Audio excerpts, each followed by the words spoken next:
আসসালামু আলাইকুম। আশা করি আমরা সকলে অনেক বেশি ভালো আছি। সবাইকে অনেক বেশি ওয়েলকাম জানাচ্ছি আমাদের এই ছোট্ট ভিডিও ক্লিপটিতে। তো মূলত আজকের এই ছোট্ট ভিডিও ক্লিপটি হচ্ছে মাইক্রোসফট ওয়ার্ড দিয়ে আমরা ওয়ার্ডের কাজগুলো আমরা মোবাইল দিয়ে কিভাবে কন্টিনিউ করতে পারি সেই সম্পর্কে। তো চলুন তাহলে আমরা কালক্ষেপণ না করে সরাসরি দেখে ফেলি যে আসলে মাইক্রোসফট ওয়ার্ডের কাজগুলো আমরা মোবাইল দিয়ে খুব সুন্দরভাবে কিভাবে হচ্ছে করতে পারি। আমি সরাসরি আর কথা না বাড়িয়ে আমরা হচ্ছে ডিটেলসে না যেয়ে স্ক্রিন শেয়ারের মাধ্যমে চলে যাই যে আসলে কিভাবে আমরা কাজটা করতে পারি। তো অলরেডি হচ্ছে আমার মোবাইলের স্ক্রিনটা আশা করি সবাই দেখতে পাচ্ছেন এবং হচ্ছে ইভেন দ্যাট এটাও দেখতে পাচ্ছেন যে একটা সফটওয়্যার আমার এখানে রয়েছে মাইক্রোসফট ওয়ার্ড লেখা। এটা মূলত একটু আইকনটা চেঞ্জ করা আমার মোবাইলের থিমের কারণে আপনারা আইকনটা একটু ভিন্ন দেখবেন। সো আমি একদম ডাউনলোড প্রসেসটা থেকেই দেখিয়ে দিচ্ছি। খুব সিম্পল ভাবে আমরা আমাদের মোবাইলের প্লে স্টোরে যাব। যাওয়ার পর এখানে ওয়ার্ড লিখে সার্চ করব। ওয়ার্ড লেখা মাত্রই সরি এখানে কিডসে চলে গেছে। ওয়ার্ডে লিখে আমরা সার্চ করব। সার্চ করা মাত্রই আমাদের সামনে কিন্তু হচ্ছে মাইক্রোসফট ওয়ার্ডের যেই সফটওয়্যারটি বা যে অ্যাপ্লিকেশন সেটি আমাদের সামনে কিন্তু চলে আসছে। এখান থেকে খুব সিম্পল ইনস্টলেশন একটা বাটন পাবো, সেটাতে আমরা ক্লিক করলে ইনস্টলটা হয়ে যাবে। খুবই সিম্পল। ইনস্টলটা করার পর আমরা যেটা এখানে দেখতে পাচ্ছি ওপেন বাটন, ওপেন বাটনে একটা ক্লিক করব। ক্লিক করা মাত্রই আমাদের ফাইলটা ওপেন হয়ে আসবে। সো রাইট নাও আমরা যেটা করব সেটা হচ্ছে আমরা সবার আগে আমরা ওপেন করার পর পাওয়ার পয়েন্ট হোক, ওয়ার্ড হোক, এক্সেল হোক, যেটাই হোক না কেন সবগুলো অ্যাপ্লিকেশনে আমরা প্লে স্টোরে পাবো এবং পাওয়া মাত্রই সবার আগে আমরা হচ্ছে আমাদের অ্যাকাউন্টটা লগ ইন করে নিব। হ্যাঁ, অ্যাকাউন্ট লগ ইনটা এখানে চেয়েই দিবে। মানে ওপেন করা মাত্রই অ্যাকাউন্টটা লগ ইনের একটা উইন্ডো প্রম্পট করবে। ঠিক আছে? আমাদের সামনে চলে আসবে। সো আমার যেহেতু অ্যাকাউন্ট লগ ইন করা আছে এই জন্য আর এই উইন্ডোটা আসলো না। মাইক্রোসফটের একটা অ্যাকাউন্ট, আমরা সবাই মাইক্রোসফটের অ্যাকাউন্টটা খুলে নিব। খুবই সিম্পল। গুগলের মতো করে অ্যাকাউন্ট খোলা যায়। ওইভাবে করে আমরা জিমেইল এর মতো করে মাইক্রোসফটের একটা অ্যাকাউন্ট খুলে নেব। খুলে জাস্ট এখানে হচ্ছে ইউজার নেম এন্ড পাসওয়ার্ডটা দিয়ে দিব। That's it. দেন হচ্ছে আমাদের অ্যাকাউন্টটা ওপেন হয়ে যাবে। তো এটা একটা ম্যান্ডেটরি বিষয়। এটা আসলে অনেকেই এই জায়গাটা একটু হয়তো বা বিকৃত হতে পারে। এজন্য আমি বলে দিলাম সবাই অবশ্যই মাইক্রোসফটের অ্যাকাউন্ট খুলে নিব। খুলে দেন হচ্ছে আমরা ওয়ার্ডটা ওপেন করব। তাহলে আমাদের হচ্ছে প্রবেশ করতে দিবে। আদারওয়াইজ কিন্তু হচ্ছে এই পর্যন্ত ইন্টারফেসটা আমাদের কিন্তু আসবে না। দেন কয়েকটা স্টেপস আছে।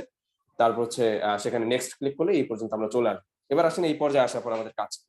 এখান থেকে আমাদের মূলত হচ্ছে মাইক্রোসফট ওয়ার্ডের অ্যাকচুয়াল অ্যাপ্লিকেশন ইন্টারফেসটা মূলত আমরা দেখতে পাচ্ছি।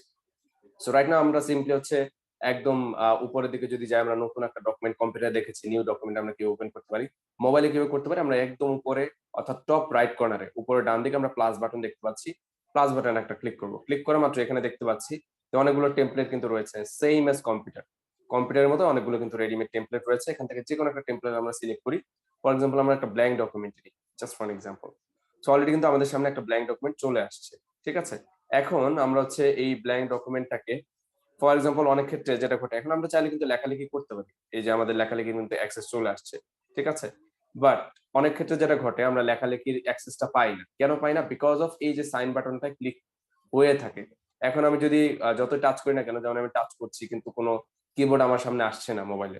তাহলে এমত অবস্থায় আমার যদি লেখালেখি করতে হয় তাহলে সেক্ষেত্রে আমি কি করব? খুব সিম্পল ভাবে উপরে যে পেন্সিল বাটনটা দেখতে পাচ্ছি একদম উপরে আমি বারবার ট্যাপ করছি। এখানে একটা ক্লিক করব। করলে আমার লেখালেখির অ্যাক্সেস কিন্তু চলে আসবে। এবার আমরা এখানে কিছু একটা লিখি, যেমন ধরেন for example the quick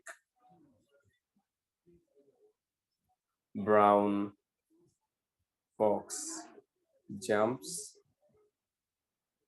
over the lazy dog. That's it, আমরা এখানে লিখলাম।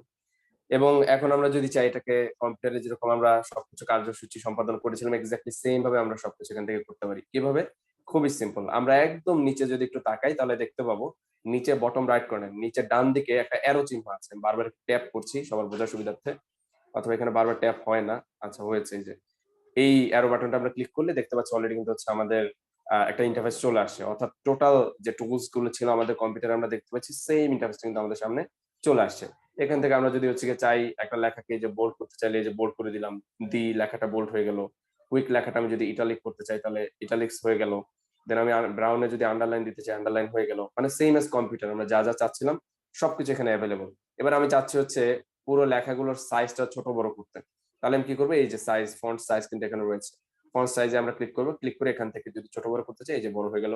আবার ছোট করতে চাইলে আবার ছোট হয়ে যাবে। খুবই সিম্পল। দেন আমি ফন্টটা চেঞ্জ করতে চাচ্ছি, ফন্ট স্টাইলটা। এখানে একটা ক্লিক করলে ফন্টটা কিন্তু চেঞ্জ হয়ে যাবে। কম্পিউটারে যেরকম ফন্ট ছিল সবকিছু এখানে রয়েছে। জাস্ট একটু ডাউনলোড করে নিতে হবে হয়তোবা। এই যে আমরা দেখতে পাচ্ছি হয়ে গেছে কিন্তু অলরেডি। মানে খুবই ছোট্ট ফাইল। মানে এখানে ডাউনলোড করতে হয় বলতে এই যে আইকনটা দেখতে পাচ্ছি ক্লাউড একটা ডাউনলোডের আইকনই দেখতে পাচ্ছি ডান সাইডে। খুবই ছোট ফাইল। একটা ক্লিক করলে চলে আসবে ইন্টারনেট ফাস্ট হবে। যেমন এই ফন্টটা যদি আমি টাচ করি ইনস্ট্যান্টলি চলে আসবে। ডাউনলোড হয়ে চলে আসবে। এই যে দেখেন চলে আসছে। ঠিক আছে? So that's about it. এই ছিল বিষয়। দেন হাইলাইটিং কালার, ফন্ট কালার এগুলো আর আমি ডিটেইলসে নাই গেলাম কারণ আমরা ক্লাসে দেখে ফেলেছি অলরেডি। খুবই সিম্পল। আমরা অ্যালাইনমেন্ট যদি সেন্টার করতে চাই, লেফট করতে চাই, সবকিছু এখান থেকে অ্যাভেলেবল, সব করতে পারি। এবং দেন আমরা এই ছিল আমাদের হোম সেকশনটা বা হোম ট্যাবটা। এবার যদি আমরা চাই আমাদের পরবর্তী যে ট্যাবগুলো আছে সেই ট্যাবগুলো যদি আমরা দেখতে চাই তাহলে সেখানে আমরা হোম ট্যাবের উপর একটা ক্লিক করব, করলেই দেখতে পাচ্ছি ইনসার্ট, ড্র, লেআউট, রিভিউ সব ট্যাব কিন্তু এখানে রয়েছে। আমরা ইনসার্টে যদি যাই তাহলে দেখতে পাচ্ছি এখানে টেবিল অ্যাড করা, তারপর হচ্ছে পিকচার, শেপ, যে বিষয়গুলো আমরা দেখেছিলাম, টেক্সট বক্স, যত বিষয় রয়েছে, ইকুয়েশন আমরা ট্রাই করেছিলাম, হেডার ফুটার সবকিছু কিন্তু এখানে অ্যাক্সেসিবল। দেন আমরা যদি হচ্ছে গিয়ে ড্রতে যাই তাহলে ড্র করতে পারবো, এখান থেকে নাকাচুপি করার সুযোগ রয়েছে। লেআউটে গেলে এখানে আমাদের মার্জিনটা ন্যারো করতে চাইলে ন্যারো করতে পারি, ওরিয়েন্টেশন, ল্যান্ডস্কেপ বা পোর্ট্রেট সেটা করা যায়। কিন্তু এখানে জাস্ট একটা ব্যতিক্রম রয়েছে। ওরিয়েন্টেশনটা হচ্ছে দেখা গেছে আমার কম্পিউটারে আমি ফ্রিতেই করতে পারছি না, বাট মোবাইলে করতে গেলে এখানে একটা প্রিমিয়াম বিষয়বস্তু কাজ করে। সো এটা আমাদের তেমন একটা প্রয়োজন হয় না ল্যান্ডস্কেপ করাটা। আমাদের ম্যাক্সিমাম ডকুমেন্ট পোর্ট্রেটেই করা হয়। আর আলটিমেটলি আমাদের ডকুমেন্ট গুলো যখন আমরা প্রিন্ট করতে যাব তখন তো কম্পিউটারের মাধ্যমে প্রিন্ট করবো। সো ইন দ্যাট কেস আমরা তখন খুব সিম্পল ভাবে আমরা হচ্ছে ল্যান্ডস্কেপ যদি করতে হয় তাহলে ওখান থেকে কম্পিউটার দিয়ে প্রিন্টের সময় ল্যান্ডস্কেপ করে নিলেও হয়ে গেল। এন্ড দেন হচ্ছে সাইজটা আমরা যদি সাইজ সেট করতে চাই, যেমন A4 সেট করলাম, A4 কিন্তু সাইজ হয়ে গেল। এই যে পেজটা কিন্তু আমরা দেখতে পাচ্ছি A4 সাইজে চলে আসছে। সো এই ছিল বিষয় আর কি। কলাম আমরা যেটা দেখেছিলাম, কলামটা একটা প্রিমিয়াম ফিচার। সো এই আর কি বিষয়। আশা করি হচ্ছে আমাদের মোটামুটি যতটা ফ্রিতে টুলস আছে একটা প্রফেশনাল ওয়ার্ড ডকুমেন্ট তৈরি করার জন্য এটা আলহামদুলিল্লাহ enough. So that's about it. এই ছিল বিষয়। আশা করি আমরা সবাই পারবো ইনশাল্লাহ। এবার চলুন আমরা হচ্ছে ডকুমেন্টটা ফাইনালি সেভটা কিভাবে করবো, এটা সবচেয়ে ইম্পর্টেন্ট বিষয়। ডকুমেন্ট আমি তৈরি করলাম কিন্তু সেভ করা যদি না জানি তাহলে তো আমি ফুটলাম। সো আমরা সেভ করার জন্য যেটা করবো, খুবই সিম্পল ভাবে একদম টপ রাইট কর্নারে দেখতে পাচ্ছি একটা থ্রি ডট বাটন আছে। এখানে আমরা একটা ক্লিক করবো। ক্লিক করা মাত্রই এখানে দেখতে পাচ্ছি যে আমরা শেয়ার, পিডিএফ আকারে শেয়ার করতে চাইলে সেটাও করতে পারি, অথবা আমরা যদি শেয়ার সেভ করতে চাই তাহলে ম্যানুয়ালি সেভও করতে পারি। তো আমরা সিম্পলি হচ্ছে সেভ অ্যাজ এ ক্লিক করবো। সেভ অ্যাজ এ ক্লিক করে আমরা হচ্ছে দিস ডিভাইস মানে হচ্ছে আমাদের স্মার্টফোনে যদি চাই তাহলে স্মার্টফোনে সেভ করতে পারি। এখানে ক্লিক করবো, করে আমি ডকুমেন্ট সিলেক্ট করলাম, এখানে আমার ফাইলটা সেভ করতে চাই। তো আমি এখানে নাম দিলাম হচ্ছে এমএস স্মার্টফোন, ডকুমেন্টের নাম দিলাম, দেন সেভ, ডান। অলরেডি কিন্তু আমার ডকুমেন্টটা সেভ হয়ে গেল। এবার আমি এখান থেকে কেটে দিই, এক্সিট করে চলে যাই, পুরোটাই কেটে দিলাম। সো এখন আমি ডকুমেন্টটা যদি দেখতে চাই তাহলে খুব সিম্পল ভাবে আমি ফাইলসে যাই, আমার ফাইলসে আসবো, আসার পর এখান থেকে হচ্ছে গিয়ে ডকুমেন্টস এন্ড আদার্স, এই যে আমরা দেখতে পাচ্ছি এমএস স্মার্টফোন ডকুমেন্ট কিন্তু এখানে চলে আসছে। এখান থেকে আমরা একটু ওপেন করি, ওপেন করলে কিন্তু দেখতে পাবো যে আমাদের রিসেন্টলি যে ডকুমেন্ট আমরা তৈরি করলাম সেটা কিন্তু এখানে চলে আসছে, অ্যাক্সেসিবল হয়ে চলে আসছে। So that's about it. এই ছিল বিষয়। আশা করি আমরা সবাই ইনশাআল্লাহ হচ্ছে মোবাইল দিয়ে খুব সহজেই ইনশাআল্লাহ হচ্ছে প্র্যাকটিসটা করতে পারবো। সবার প্রতি অনেক শুভকামনা রইলো। বেস্ট অফ লাক, এবং হচ্ছে কারো কোনো অসুবিধা হলে অবশ্যই কমেন্ট সেকশনে জানাবেন। ধন্যবাদ সবাইকে। আসসালামু আলাইকুম, আল্লাহ হাফিজ।